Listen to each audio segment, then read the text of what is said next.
দর্শক, সিরিয়ায় বাশার আসাদ সরকারের পতন হয়েছে। সেখানে এমন একটা সরকার ক্ষমতা এসেছে যে সরকারের উপরে কারোর ভিন্ন মাত্রার প্রত্যাশা ছিল, আর কেউ কেউ জানে এই সরকার সিরিয়ার স্বার্থ রক্ষা করতে পারবে না। কেন স্বার্থ রক্ষা করতে পারবে না?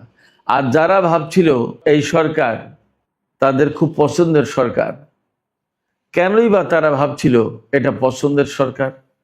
আর এই যে সিরিয়ার প্রেসিডেন্ট আহমেদ আল সারা, যার নানামুখী কথা কর্মকাণ্ড নিয়ে মুসলিম বিশ্বে বেশ বড় রকমের বিতর্ক সৃষ্টি হয়েছে। কেনই বা এই বিতর্ক?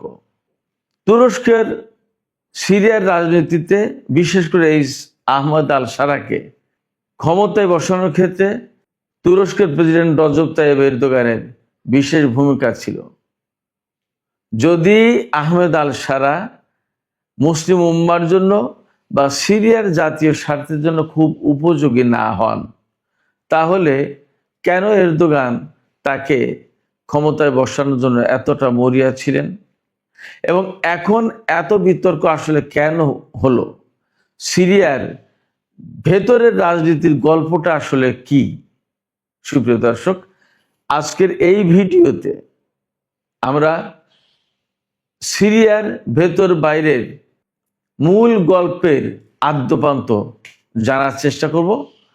আহমেদ আল সারার বাস্তবতা, অনেক বর্তমান যে রাজনৈতিক কর্মকাণ্ড, বর্তমান যে অবস্থান, এইগুলো আমি আপনাদের সামনে চেষ্টা করব যথেষ্ট পরিষ্কার করে দেওয়ার জন্য। আশা করি আপনারা শেষ পর্যন্ত সঙ্গে থাকবেন। আর ভিডিও যদি ভালো লাগে তাহলে লাইক, কমেন্ট, শেয়ার করবেন এবং চ্যানেলটি সাবস্ক্রাইব করে সাথেই থাকবেন। দর্শক, 2013-14 সালের দিকে ইরাক এবং সিরিয়ায় হঠাৎ করে আবির্ভূত হলো পাগড়ি পরা একদল যোদ্ধার, যারা ইসলাম কায়েম করবে, যারা খেলাফত প্রতিষ্ঠা করবে এবং ইসলামী শাসন ব্যবস্থা সেই খোলাফায়ে রাশেদিনের সোনালী অধ্যায় ফিরিয়ে আনবে। ইরাক এবং সিরিয়ায় অসম্ভব দ্রুত গতিতে তারা ঢুকে পড়ল এবং বানের পানির মতো অসম্ভব দ্রুত গতিতে চারিদিকে ছড়িয়ে পড়ল। সিরিয়ার বিরাট অংশ তাদের কন্ট্রোলে নিয়ে নিল, ইরাকের বিরাট অংশ কন্ট্রোলে নিয়ে নিল। মাথায় পাগড়ি, বেশিরভাগই কালো, বেশ বড় বড় দাড়ি, গায়ে জুব্বা, দেখতে একেবারেই ইসলামী আমলের লোকজনের মতো, ইসলাম অনুসরণকারী লোকজনের মতো। দেখে বোঝার উপায় নেই তারা মুসলমান নয়, তারা মুসলিম উম্মার জন্য কাজ করছে না, তারা সত্যিকারের খেলাফত প্রতিষ্ঠা করতে আসেনি। তাদের চেহারা, সুরত, এগুলো দেখে বোঝার কোনো উপায় ছিল না। ঘোষণাটা তারা খুব মুখরোচক দিয়েছিল, খেলাফত কায়েম। সারা বিশ্বের সাধারণ মুসলমানরা ব্যাপকভাবে তাদের এই বক্তব্য, তাদের এই চিন্তা চেতনা, তাদের এই কথাকে গ্রহণ করলো, একেবারে বলা যায় গোগ্রাসে গিলল। কিন্তু পেছনে থেকে গেল অনেক কালো অধ্যায়, ইতিহাসের অনেক সম্ভাব্য কাহিনী। কি সেই কালো অধ্যায় এবং কি সেই সম্ভাব্য করুণ কাহিনী? কালো অধ্যায় হলো এই যে যারা খেলাফত প্রতিষ্ঠার নামে বানের পানির মতো ছড়িয়ে পড়লো ইরাক এবং সিরিয়ায়, তারাই অল্প কিছুদিনের ভেতরেই এমনভাবে মানুষ হত্যা শুরু করলো, নারীদের ধর্ষণ করলো, এমনভাবে অত্যাচার, নির্যাতন, নিপীড়ন চালালো এবং এমনভাবে জোর জবরদস্তি করলো, সরকারি বাহিনীগুলোকে নাস্তানাবুদ করে দেওয়ার চেষ্টা করলো এবং তাদের কর্মকাণ্ডের ভেতর দিয়ে খুব অল্প সময়ের ভেতরে পরিষ্কার হয়ে গেল এরা খেলাফত প্রতিষ্ঠা করতে আসেনি। এরা কারোর হয়ে বিশেষ কোনো এজেন্ডা বাস্তবায়ন করতে এসেছে।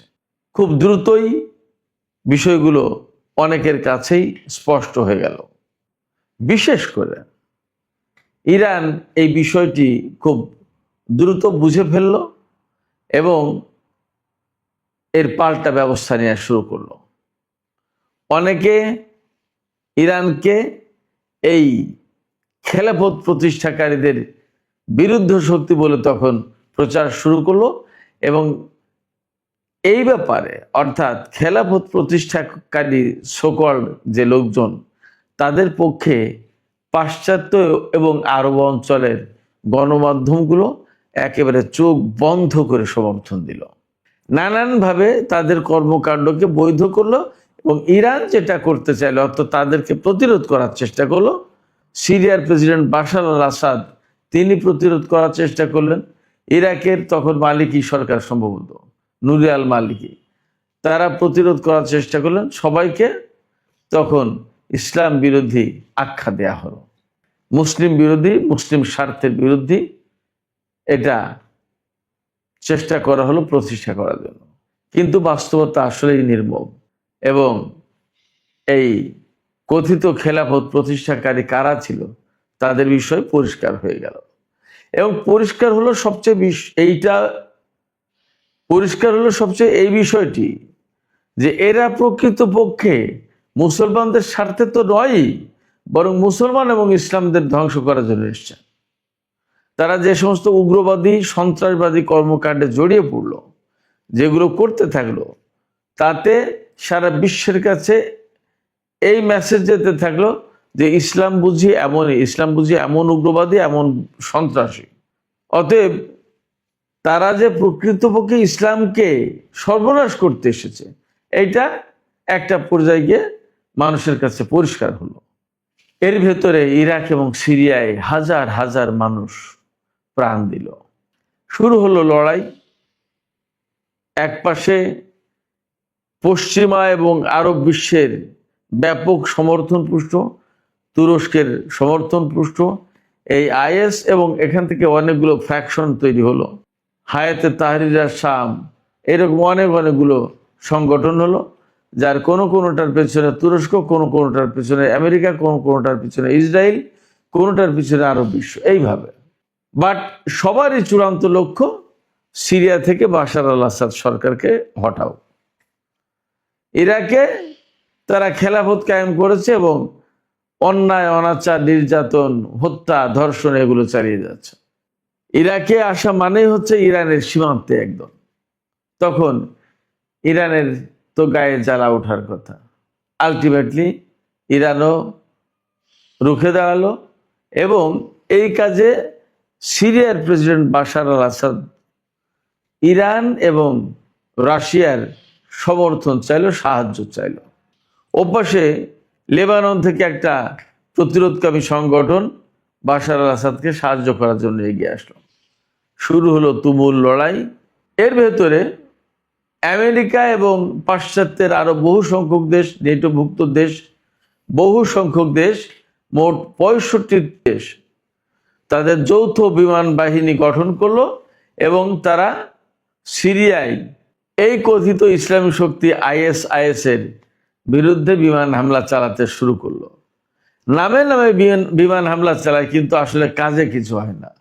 যে বিমান হামলা চালায় তাতে সিরিয়ার সাধারণ লোকজন মরে, সিরিয়ার সরকারি প্রতিষ্ঠান, সরকারি স্থাপনা ধ্বংস হয়, সিরিয়ার সামরিক ঘাটের উপর হামলা চালায়, সিরিয়ার সামরিক বাহিনীর উপর হামলা চালায়। প্রকৃতপক্ষে আইএস এর উপরে হামলা হয় না।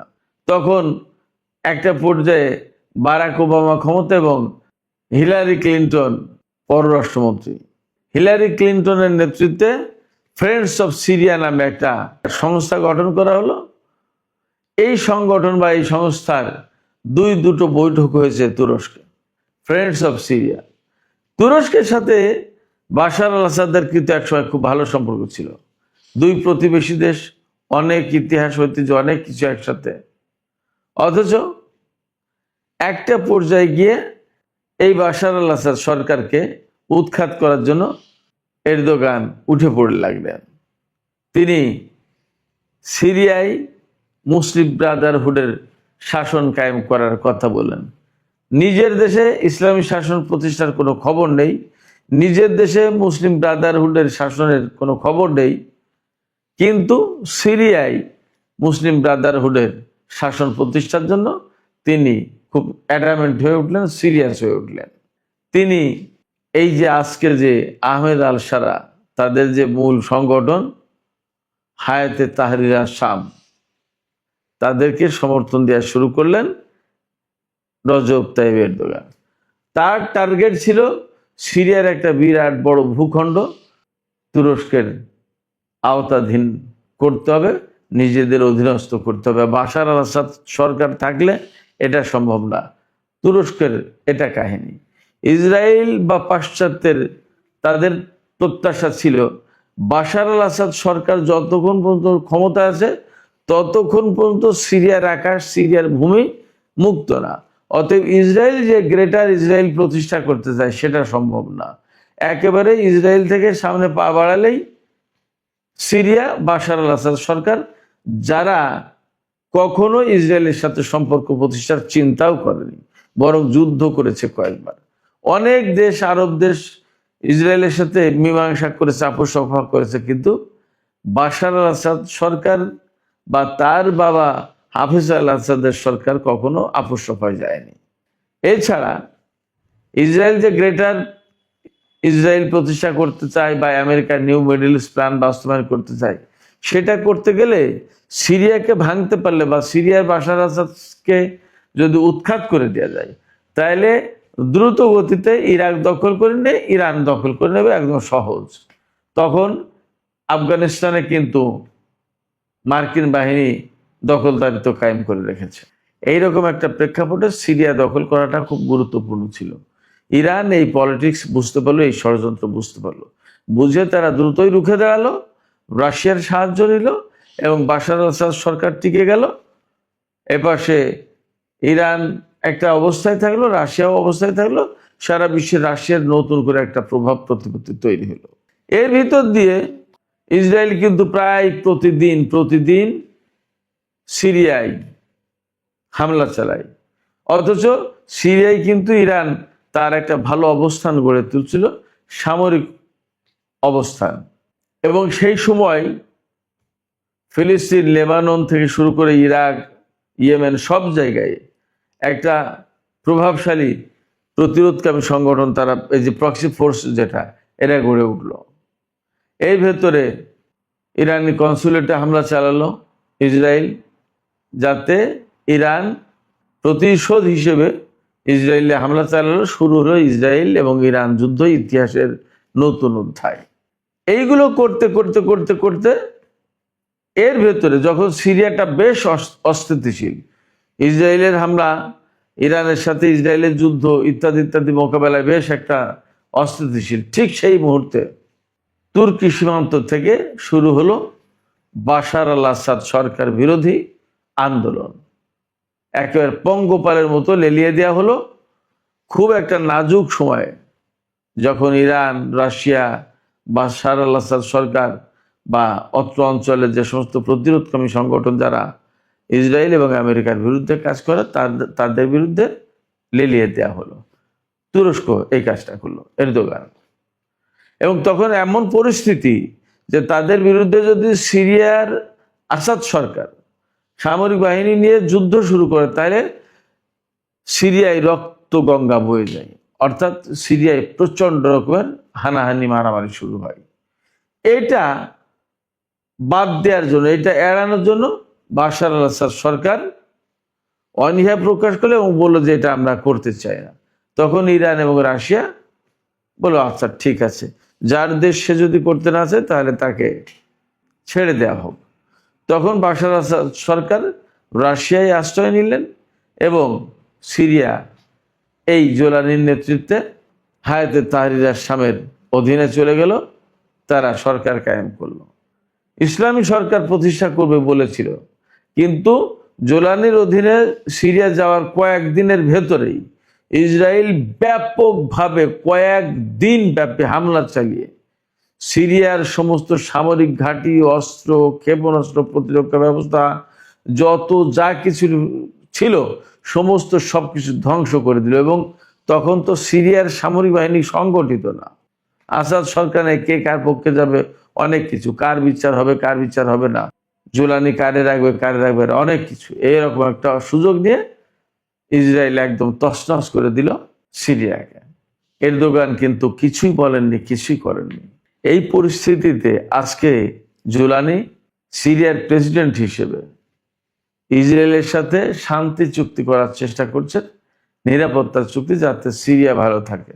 ইসরায়েলের হাতে যেখানে গ্রেটার ইসরায়েল প্রতিষ্ঠা করার পরিকল্পনা, পাশ্চাত্য দেশগুলোর হাতে যখন নিউ মিডল ইস্ট প্ল্যান বাস্তবায়নের পরিকল্পনা, তখন জোলানি ইসরায়েলের সাথে শান্তি চুক্তি করে তার দেশে শান্তি নিশ্চিত করতে পারবে, এটা কি সম্ভব? এবং তুরস্কের প্রেসিডেন্ট রজব তাইয়িপ এরদোগান ঠিকই চুপচাপ বসে আছেন। শুধু তাই না, খুব সম্প্রতি আমি একটা খবর দিয়েছি একটা ভিডিওতে, রাজধানী দামেস্ক থেকে মাত্র 20 কিলোমিটার দূরে ইসরায়েল হাসপাতাল প্রতিষ্ঠা করেছে। এই হাসপাতাল প্রতিষ্ঠার সুদূর প্রসারী পরিকল্পনা আছে। একটা স্বাধীন সার্বভৌম দেশ, সেই স্বাধীন সার্বভৌম দেশের সরকারকে না বলে ইসরায়েল হাসপাতাল প্রতিষ্ঠা করছে, অথচ এই ইসরায়েল একসময় সিরিয়ার ভেতরে প্রবেশ করার সাহস পেত না। আজকে জোলানি সরকার বসিয়ে এরদোগান সাহেব সেই ব্যবস্থা করে দিয়েছেন। একথা বলতে এখন আর আসলে কোনো দ্বিধা নেই। সেক্ষেত্রে কে যে কার হয়ে কখন কোনভাবে কাজ করে বলা এবং বোঝা মুশকিল।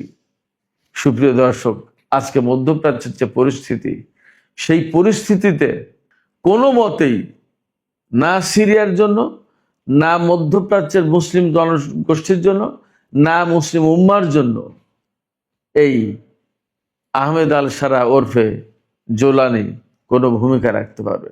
বরং তিনি কারো কারো হাতের পুতুল হয়ে সিরিয়ার প্রেসিডেন্টের পদ অলঙ্কৃত করেছেন। সুপ্রিয় দর্শক, আজকের আলোচনা এখানেই শেষ করতে চাই।